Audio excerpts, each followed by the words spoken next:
Buku adalah jendela dunia dan membaca adalah cara kita untuk mengeksplor dunia tersebut.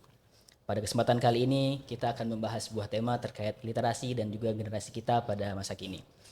Tema ini berangkat dari beberapa temuan kami yang cukup memprihatinkan terkait kondisi literasi kita, negara kita Indonesia. Baik yang temuan yang pertama yaitu pada penelitian skor PISA yang diperoleh pada tahun 2022 kemarin, Indonesia menaiki peringkat ke-71 dari 81 negara-negara seluruh dunia. PISA sendiri merupakan salah satu indikator tes yang dilakukan oleh OECD dalam mengukur atau menghitung bagaimana kualitas sumber daya manusia yang merupakan output dari pendidikan. Sedangkan PISA sendiri mengukur kualitas tersebut dari 3 aspek. Yang pertama, literasi, matematika, dan juga sains. Posisi Indonesia yang berada dalam 10 terbawah tersebut merupakan sebuah kondisi yang amat memprihatinkan bagi kita semua, karena kita sendiri tahu bahwa literasi merupakan salah satu pondasi utama agar kita bisa berpikir kritis dan juga mengambil kebijakan yang bijak. Tapi di sisi lain, data Perpustakaan Nasional menunjukkan indeks budaya literasi kita naik menjadi 60,49 pada tahun 2023 dari 54,29 di tahun 2021. Angkanya memang naik, tapi di luar itu ada temuan lain yang menemukan bahwa ternyata kunjungan ke perpustakaan justru anjlok drastis dari sekitar 600 ribuan pada tahun 2017 hingga hanya sekitar 200 ribuan di tahun 2025. Nah, apakah ini karena sekarang orang-orang lebih memilih scroll media sosial daripada datang langsung ke perpustakaan? Nah, dari data tersebut kita melihat ada sebuah kenaikan dan penurunan yang merupakan sebuah indikasi bahwa adanya perubahan cara kita dalam memperoleh informasi. Di mana sekarang kita bisa memperoleh informasi dengan sangat mudah, sehingga ada perkataan bahwa informasi sekarang sudah berada di ujung jari. Dan dari temuan-temuan tersebut muncullah sebuah pertanyaan dari kami semua, yaitu yang akan menyusun tema kita saat ini, yaitu apakah perpustakaan masih relevan sebagai tempat mencari pengetahuan atau justru perannya sedang berubah mengikuti perkembangan teknologi. Halo Sobat BEM, perkenalkan aku Farid, selamat datang di Kampus Ruang Biru. Dan aku Arif sebagai podcaster Ruang Kampus Biru episode 19. Nah, di episode kali ini kita ini akan ngebahas topik yang sebenarnya dekat dengan mahasiswa. Sebagai mahasiswa yang butuh banyak bacaan, kita mungkin butuh bacaan-bacaan dari luar seperti perpustakaan. Tapi kita juga harus membahas tentang budaya literasinya di Indonesia. Tentunya kami di sini tidak hanya berdua. Mungkin teman-teman bisa melihat kita telah kedatangan sebuah seorang tamu yang benar-benar mumpuni, seorang tamu yang sudah akrab dengan tema kita pada kali ini. Benar banget tuh, Rit. Kita ini udah kedatangan tamu yang sebenarnya relate dengan kehidupan literasi gitu. Karena beliau juga dari komunitas Distis yang itu ngebahas tentang bacaan gitu. Jadi nama komunitasnya itu Stis Baca gitu. Nah, mungkin karena untuk mempersingkat waktu kita, mungkin kita apa saja narasumbernya. Halo Kak Febri, gimana kabarnya sekarang? Halo Farid, kabar aku baik. Kalau kabar kalian gimana? Alhamdulillah baik, pastinya baik Kak. Oke, mungkin sebelum kita mulai nih Kak, mungkin boleh dulu supaya Sobat BEM juga kenal, mungkin Kakak bisa perkenalan dulu, mungkin dari nama lengkap, nama panggilan, serta mungkin peran Kakak di Stis Baca itu sebagai apa gitu. Oke, siap.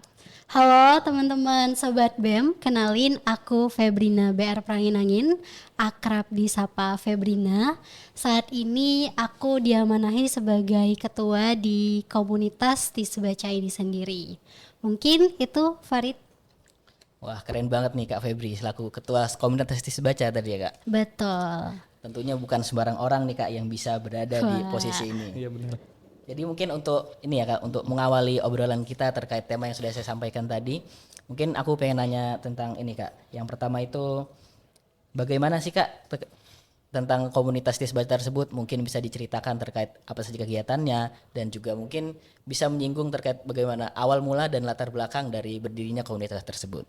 Oke, sebenarnya kenapa akhirnya komunitas Stis Baca ini ada, itu nggak sengaja juga. Kebetulan dulu aku salah satu bagian dari kalian, anggota BEM. Terus di suatu perjalanan studi banding, aku ketemu dengan ada salah seorang mahasiswa di sana. Dia sendirian terus nih gitu.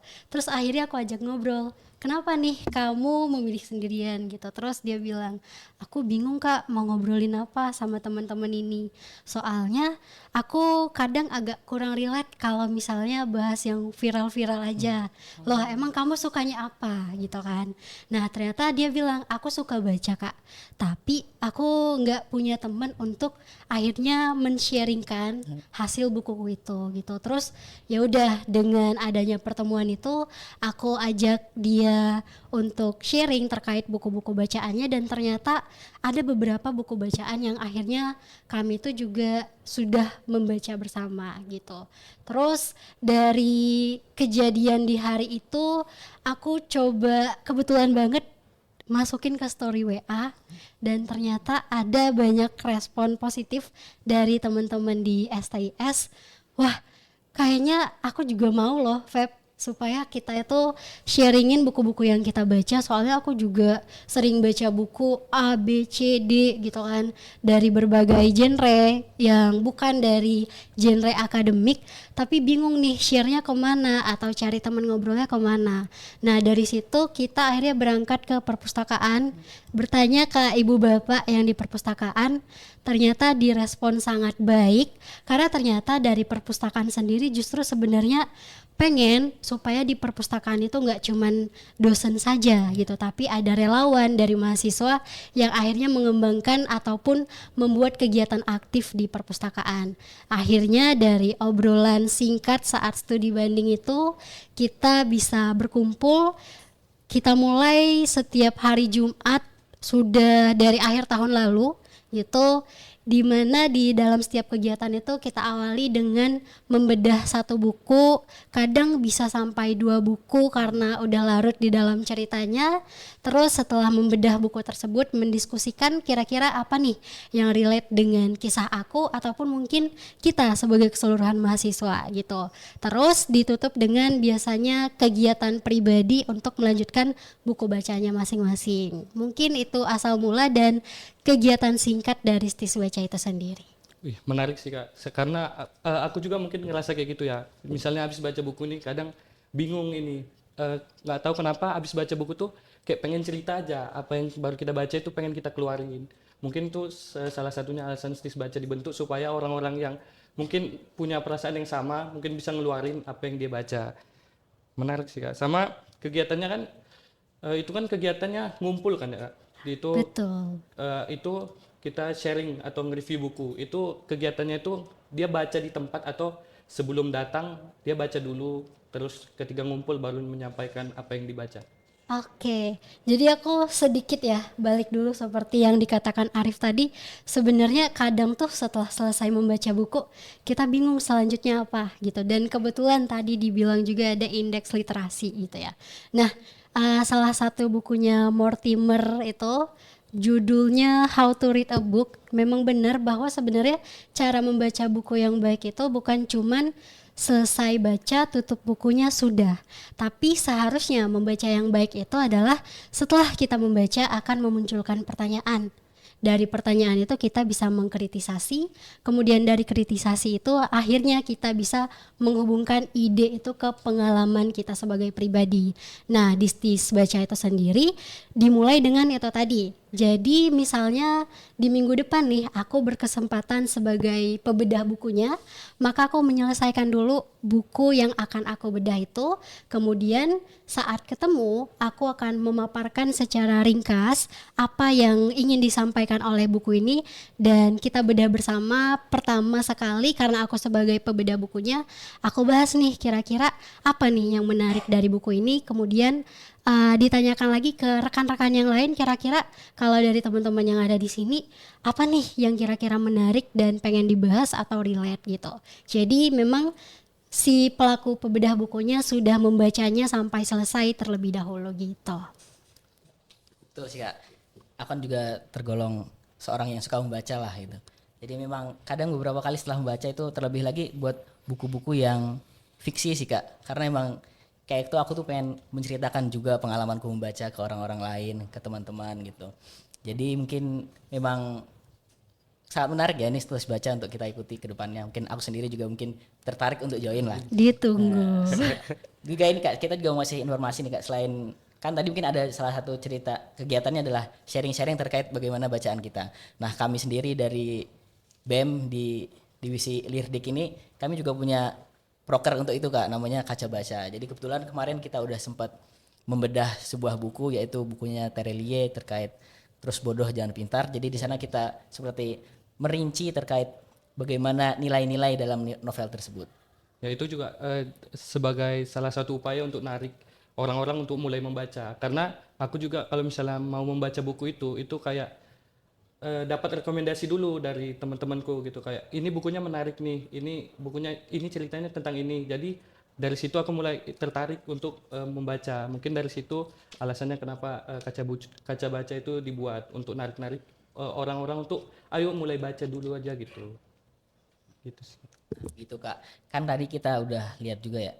Di awal kan sudah kita bahas terkait bagaimana literasi di Indonesia kan emang masih agak memprihatinkan ya. Mungkin dari tadi 71 dari 81 negara itu yang mana artinya 10 terakhir lah, 10 terbawah.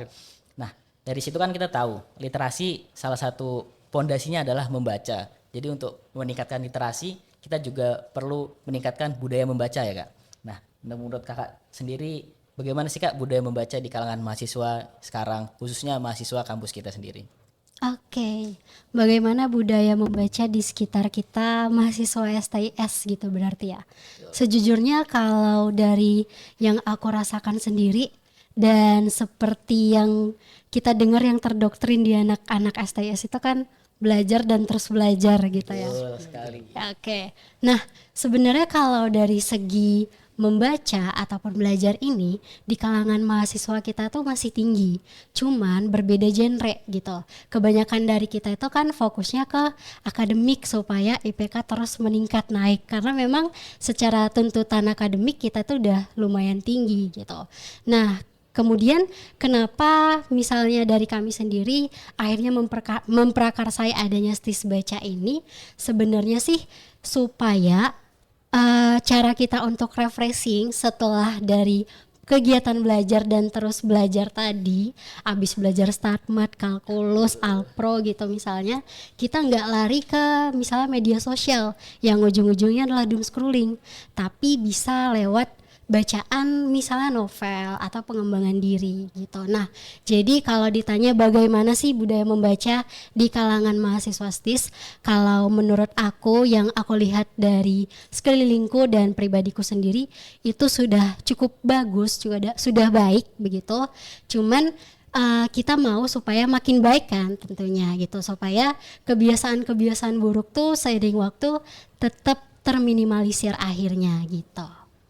Nanti dikeluarkan misalnya kita lelah atau apa, dikeluarkan untuk membaca gitu, membaca di luar apa yang bikin kita stres kalian, mungkin kayak baca fiksi atau sebagainya. Betul sekali. Aku juga pernah baca sebuah kutipan sih Kak, kalau misalnya buku-buku fiksi tersebut juga bisa melatih sisi-sisi dari humanis kita gitu. Mungkin kita bisa menjadi lebih peka, kita bisa mengambil beberapa pelajaran hidup lah dari buku-buku fiksi tersebut. Nah kan dari tadi kan kita udah baca terkait bagaimana budaya literasi. Tapi kan tadi juga disebutin sama rekan saya di awal kalau misalnya pengunjung perpustakaan itu menurun Kak dari tahun ke tahun. Terlebih lagi pada tahun 2025 yang terakhir kemarin sekitar 262.000. Yang ini mungkin bisa jadi salah satu indikasi kalau masyarakat kita sekarang atau generasi muda sekarang mungkin lebih nyaman buat mencari informasi secara digital gitu, bukan berkunjung ke perpus langsung mencari sumber-sumber dari buku-buku yang ada. Terus mungkin menurut aku sendiri gimana ya gitu. Ya karena sekarang ini kan kayak semua orang juga punya akses ke ini kan, ada HP, terus kalau misalnya terhubung ke internet, orang bisa cari informasi dari manapun gitu, buka Google atau buka AI gitu, atau misalnya mau cari hiburan juga bisa dari HP gitu. Nah menurut kakak nih, sekarang ini di masa era digital gini yang semua informasi dapat diakses di mana aja, perpustakaan ini punya peran penting nggak sih sebenarnya? Atau perannya itu justru tergantikan oleh adanya digitalisasi itu? Oke, apakah peran perpustakaan ini masih penting, relevan atau akan tergantikan gitu ya? Betul. Nah, sebenarnya simpel aja gitu ya. Menurut kita sebagai kaum pembaca pasti bilang bahwa perpustakaan ini harus tetap ada dan eksis gitu. Tapi gimana supaya bisa tetap relevan? Artinya si perpustakaan lah yang harus berevolusi dengan adanya digitalisasi ini gitu. Misalnya kalau dulu mungkin perpustakaan itu sebagai ruangan ataupun bangunan untuk orang-orang datang membaca. Sudah selesai. Nah sekarang dengan adanya digitalisasi berarti perpustakaan itu juga harus berevolusi gitu. Mereka juga harus meningkatkan pelayanannya di bagian atau bidang digital juga. Karena apa? Kalau salah satu yang pernah aku dengar dari dosenku, kalau misalnya kita menolak perkembangan zaman gitu, artinya misalnya nih kita mahasiswa udah deket banget dengan yang namanya AI, tapi dilarang pakai AI atau memilih nggak pakai supaya aku tuh jangan sampai bodoh atau dibodoh-bodohi gitu kan. Justru tuh kita yang harusnya belajar bagaimana cara menggunakannya dengan bijak, karena kalau kita memilih tidak atau memilih meng-cut off gitu sih perkembangan ini, kitalah yang akan tertinggal. Begitu juga dengan peran perpustakaan. Artinya gimana nih caranya misalnya perpustakaan itu berevolusi ke era digital ini. Misalnya mereka meningkatkan pelayanan di bidang digital gitu. Khususnya kayak tempat kita podcast sekarang ini, perpustakaan tim ini, mereka udah mulai tuh melaksanakan ataupun beradaptasi dengan digitalisasi itu sendiri. Kalau teman-teman tahu di perpustakaan tim ini sendiri nggak cuman bangunan ini aja, tapi mereka itu juga ada perpustakaan keliling. Terus juga mereka menyediakan yang namanya tanya jawab secara online, baik itu buku ataupun pelayanan-pelayanan terkait perpustakaan lainnya gitu. Salah satunya adalah ruangan ini. Jadinya artinya perpustakaan itu bukan lagi sekadar ruangan untuk membaca, tapi bisa menjadi tempat bagi kita untuk mengkurasi seluruh kegiatan-kegiatan dari buku bacaan kita. Yang balik lagi, bacaan itu nggak cuma membaca lagi saja, tapi bisa memberikan ataupun mengembangkan pikiran kita untuk bertanya, mengkritisasi dan mengembangkan ide yang kita peroleh dari buku itu ke pengalaman kita sehari-hari gitu. Jadi mungkin tadi setelah disampaikan terkait bagaimana perpustakaan, mungkin kakak mengambil perpustakaan tim ini sendiri ya, karena memang perpustakaan ini terlalu bagus, fasilitasnya juga banyak lah buat dari perpustakaan-perpustakaan yang lain.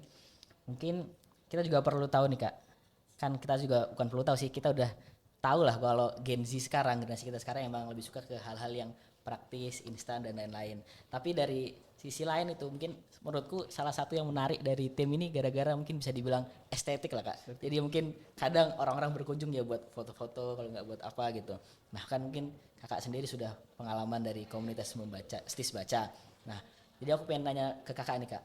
Jadi buat di perpustakaan kampus kita sendiri, bagaimana sih cara biar lebih menarik lagi mahasiswa-mahasiswanya biar semakin menambah kunjungan gitu, biar pengunjung dari perpustakaan di kampus kita semakin ramai.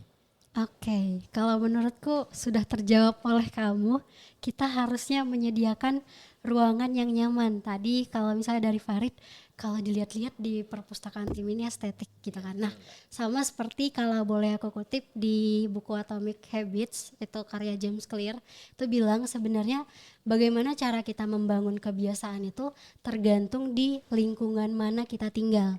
Nah, lingkungan ini sendiri kan bisa ada dua, lingkungan yang bisa kita bangun sendiri atau lingkungan sekitar tempat kita tinggal, artinya bergabung dengan orang-orang sekitar gitu. Nah, balik ke perpustakaan STIS tadi, artinya kita harus menyediakan lingkungan yang memang ramah terhadap mahasiswa dan didukung dengan bagaimana sih Gen Z ini bisa tertarik gitu ya. Ini kalau dari perpustakaan sendiri teman-teman juga mungkin udah lihat gitu ya, di perpustakaan itu sekarang nggak cuman ada kursi, tempat duduk, gazebo, tapi udah mulai disediakan games-games ringan di luar itu kan.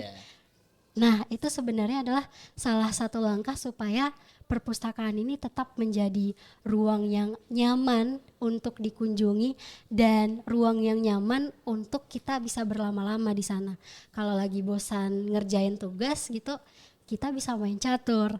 Kalau lagi bosan baca, kita bisa main panahan gitu kan. Itu sudah mulai dicoba dan dilaksanakan di STIS sendiri. Dan kalau teman-teman perhatikan itu kalau misalnya di STIS sendiri ya, ketika kita masuk perpustakaan di yang rak kiri itu adalah kumpulan buku-buku non akademik. Jadi ketika kita bosan gitu ya untuk baca-baca buku mata kuliah, kita juga bisa sambil milih baca-bacaan novel atau self improvement, itu sudah disediakan di sana sebagai bentuk refreshing dari mumetnya buku-buku akademik itu. Jadi kalau yang sudah dilaksanakan perpustakaan STS sendiri itu udah beradaptasi sih dengan kebutuhan kita Genji-Genji ini. Berarti menurut kakak kalau misalnya orang-orang nih datang ke perpustakaan bukan untuk membaca tapi misalnya untuk seperti tadi kan ada perpustakaan yang menyediakan games. Dia datang ke perpustakaan bukan untuk membaca tapi untuk main games. Itu menurut kakak gimana? Apa nggak masalah atau gimana? Oke, sebenarnya sih balik lagi ke yang awal tadi kan. Yang pertama yang perlu kita siapin itu kan lingkungan dulu nih. Terus kenapa sih misalnya dengan mengadakan games itu tadi menjadi salah satu solusi? Nah, seperti yang kamu katakan tadi, mungkin awalnya aku datang ke perpustakaan itu niatnya cuma pengen main catur. Tapi bayangin kita datang ke suatu tempat yang dia tuh sudah punya tugas ataupun ruangan yang khusus untuk kegiatan A, tapi kita melakukan kegiatan B, berkali-kali kita datang, akhirnya pasti kita itu akan kepo nih sebenarnya kegiatan A itu gimana sih gitu. Sama seperti ke perpustakaan, mungkin kita datangnya setiap hari, setiap jam istirahat untuk misalnya main catur. Tapi seiring bermain catur itu, di kanan kiri kita ada rak-rak buku, akhirnya tuh pasti ada keinginan untuk akhirnya meraih satu buku, buka. Nah harapannya dari situlah timbul kebiasaan itu. Itulah yang aku kutip dari bukunya Atomic Habits tadi. Jadi kita siapkan lingkungan itu. Kayak kalau misalnya kita pengen mengembangkan hobi baca, ya udah di sekeliling kita itu sediain aja buku. Meskipun belum pengen baca buku, setidaknya kalau lihat ke kiri ada buku, lihat ke depan ada buku, lama-lama akan ada keinginan untuk mengambil dan membacanya. Kayak Gitu. kita di tengah-tengah buku gitu. Kalau lama-kelamaan ya pasti adalah satu buku yang kita ambil gitu kali. Betul. Tertarik lah gitu istilahnya. Jadi kayak kita lihat orang lain pada buku, pada sana baca buku, kok pada asik ya gitu. Kita harus nyoba juga gitu baca buku kali ya. Nanam kebiasaan dulu untuk datang ke tempatnya gitu. Betul sekali. Bisa tertarik. Gitu. Nah, terus kalau misalnya melihat nih dari sisi komunitas nih seperti komunitas Stis Baca, menurut kakak peran komunitas Stis Baca ini sejauh mana sih dalam membantu meningkatkan literasi gitu, minat baca mahasiswa dan mungkin harapan kakak ke depannya tuh gimana sih? Oke, sejauh mana kontribusi dari Stis Baca itu sendiri? Sebenarnya harapan kita supaya bisa menyediakan teman seperjalanan gitu. Karena kan kalau misalnya yang pertama tadi nyari teman sharing itu nggak semudah itu.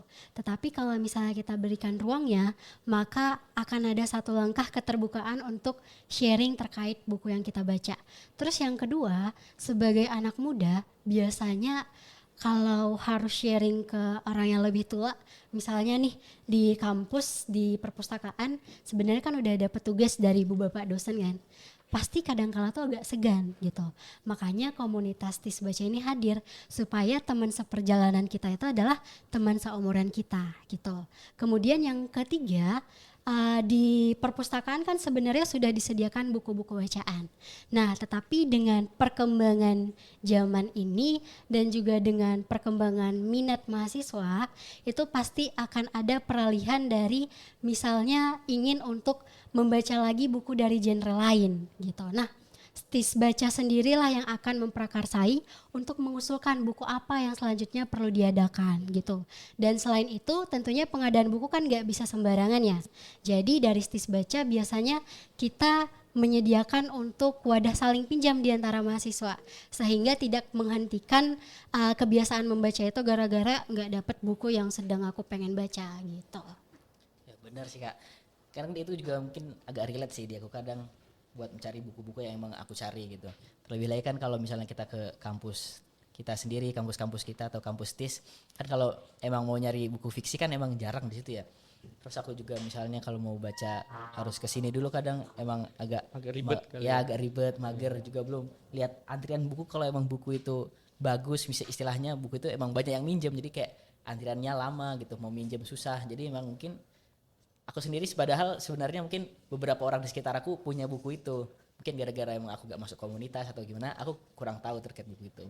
Gimana orang yang bisa aku pinjem lah, bisa aku pinjem bukunya buat aku baca dan lain-lain. Berarti Stis Baca juga bisa jadi wadah untuk saling tukar menukar buku gitu ya, Betul. supaya bisa dapat juga. Misalnya kita nggak bisa beli atau misalnya apa, kita bisa pinjam. Tapi kalau misalnya menurut kakak, misalnya kita baca buku secara digital, itu menghilangkan esensi baca buku nggak sih? Karena kan biasa kalau ada orang-orang yang baca buku tuh harusnya fisik, karena dia esensi membaca buku adalah membalikkan setiap lembar kertasnya gitu. Oke, kalau ditanya soal apakah versi digital itu menghilangkan makna dari membaca itu sendiri, menurutku balik lagi. Kalau memang kegiatan kita itu membaca, maka tujuan yang terpenuhi adalah membaca itu. Sebenarnya yang perlu digarisbawahi itu adalah seperti yang kalau tidak salah Farid tadi menggarisbawahi itu, karena kemudahan informasi, kita cuma mencari informasi yang kita butuhkan tanpa mengkurasi lagi kebenaran informasi tersebut gitu.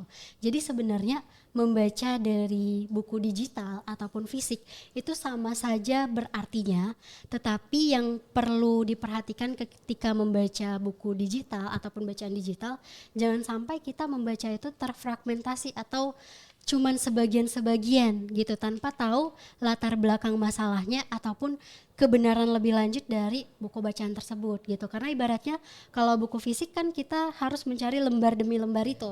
Sedangkan kalau misalnya digital dengan bantuan AI misalnya, kita bisa langsung ke halaman terkait gitu, tanpa kita perlu balik-balik lagi untuk ngelihat latar belakangnya gitu. Nah, itu yang perlu pastikan bahwa ketika kita membaca buku digital, kita itu tidak membaca secara terfragmentasi atau hanya sebagian-sebagian saja, tapi kita tetap membaca dengan penuh makna gitu. Berarti mengetahui konteks bacaan dulu nih. Di apa misalnya secara digital kita tahu bacaan kita ini tentang apa gitu kan. Betul. Soalnya kalau misalnya buku kita mau nggak mau kita kayak membaca semua kan. Ya. Kalau untuk nyari, kalau misalnya dari digital mungkin lebih gampang dan kita jadi malas gitu nyari informasi kali kan.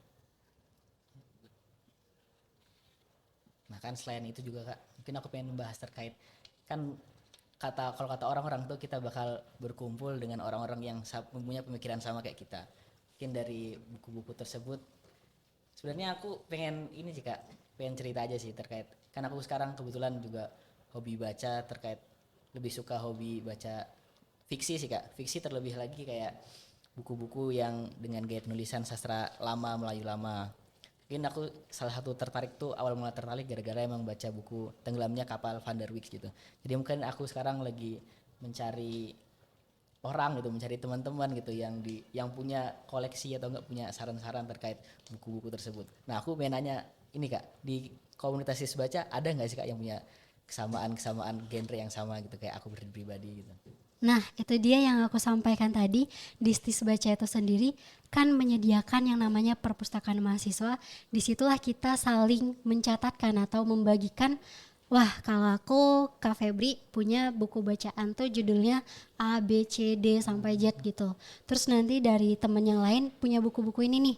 Dari teman yang lainnya punya buku-buku ini. Sebenarnya itulah tujuan kita tadi. Kadang kalau nanya teman segan gitu. Karena dengan adanya Stis Baca ini kita sudah menyediakan ruangannya gitu. Kita sudah menyediakan daftar buku yang ada di antara komunitas Stis Baca itu di antara anggotanya dan kita boleh saling meminjam gitu.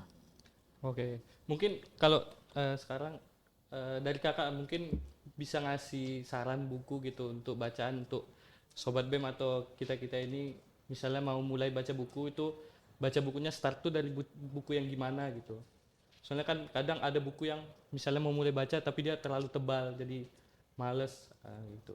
Oke, kalau dari aku sendiri sih balik lagi kita nggak boleh nih menghakimi sebenarnya startnya itu baiknya dari novel kah atau dari buku akademik kah gitu kan, atau dari buku non fiksi. Sebenarnya balik lagi apa yang membuat kita nyaman mulailah dari hal tersebut dari buku itu gitu. Misalnya saat kita memulai sebuah novel, ternyata di halaman 10 kurang cocok nih di aku, nggak apa-apa kita pindah buku lagi gitu.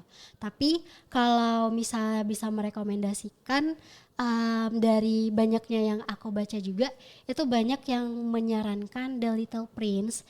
Katanya sih novel itu banyak membuat orang-orang akhirnya sangat suka membaca gitu. Oh, The Little Prince ya. Iya. Catat. Ujung acara lah Kak.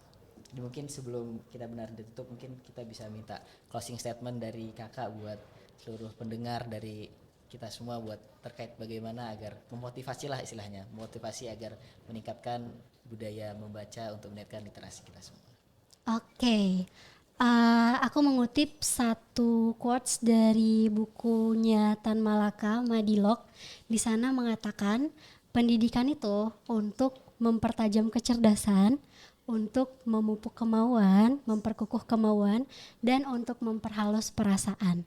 Artinya ketika kita membaca buku, tidak cukup dengan banyaknya halaman saja, tetapi yang paling penting adalah kita memperoleh perspektif baru dari buku yang kita baca. Artinya baik di kehidupan kita sehari-hari dalam menjalankan ataupun memulai hobi ini, nggak selalu harus terpupuk dari buku A, B, C, D, diperbanyak sampai sebanyak-banyaknya, tetapi carilah dulu satu buku yang bisa membangun perspektif kita dan bisa mengembangkan pola pikir kita, sehingga pada akhirnya kita bisa membagikan pengalaman itu ke sekitar kita. Oh ya, satu lagi pesannya Kak, jangan lupa ikut Stis Baca ya Kak. Betul ya teman-teman Sobat BEM, buat yang tertarik dan harusnya tertarik ya, ayo gabung bareng kita di Stis Baca supaya semakin banyak dan semakin luas teman kita untuk sharing bedah buku dan bisa nih saling tukar-tukar buku nantinya. Ayo join Stis Baca. Ayo. Buat teman-teman pendengar jangan lupa join ya Stis Baca. Nanti ketemu Kak Febri, Betul. ketemu kami juga Iya, Ya, ya. ditunggu ya. Ikut ya. Ikut ya. Farid dan Arif, oke aku sudah ingat. Oke, mungkin itu aja podcast episode 19 dari kami. Sampai ketemu di podcast selanjutnya. Dadah. Bye-bye.